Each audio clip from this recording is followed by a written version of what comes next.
گندم دشت تیرای موضعی دهوتی شروبو ناحیه‌ای به نام شمس‌الدین شاهین این سال انا همین طور حاصلش فراوان شد. علیمند میرزایف حاصل غلات را جمع‌آوری نموده با قناعتمندی میگوید که باد و هوای امسال برای دهقانان مساعد آمد. نسبت به سال گذشته این سال غلات بسیار نقص شد. ما همین 3 هکتار داشتیم گندم 4 بونکر گندم گرفتیم که همین دو سال همین برآمد همین دویم پرزیدنت تاکید میکنه که همین 2 سال خوراک باید باشه. اما این اکو 2 سال 3 سال شده. در دهوت شروبو تیرامو دوره جمع‌آوری حاصل است. برابر غلط‌دانگی‌ها ساکنان با جمع‌آوری حاصل باغات مشغول هستند. باغ خطای زمین نزد حولیگی ساکن دهه سیبدره اولای ریزایف هم قدمی صاحب استقلالی تاجیکستان است. اینجا 75 نهال سیب پرورش می‌یابد. در این باغ نوع‌های گوناگون سیب را دیدن ممکن است. سیب خوبانی رنگش سرخ برند شروع بوده است.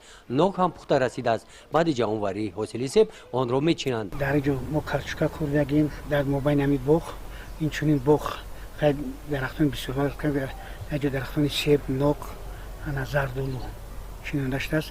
همه درخت‌ها پربار هستند. امروز ما زمین نظر که پر شدیم. اون چه خیلی دستور پیشوای ملت بود. ما این سال زمین پر شده 100 لجر داریم. اولای ریزایف زمین را ثمرناک استفاده نموده بین قطاره‌های باغ کارتوشکا کش نمودند. حاصلش فراوان شد. در این گوشه 16 سوتیقه زمین کرم و دیگر سبزیجات‌ها کش کرده شده است. احتیاجات به بازار ندارند. از حساب درآمد محصولات قطعه زمین نزد حولیگی و زمین خوجگی دهقانی خوراک 2 ساله اویله را ذخیره نمودند.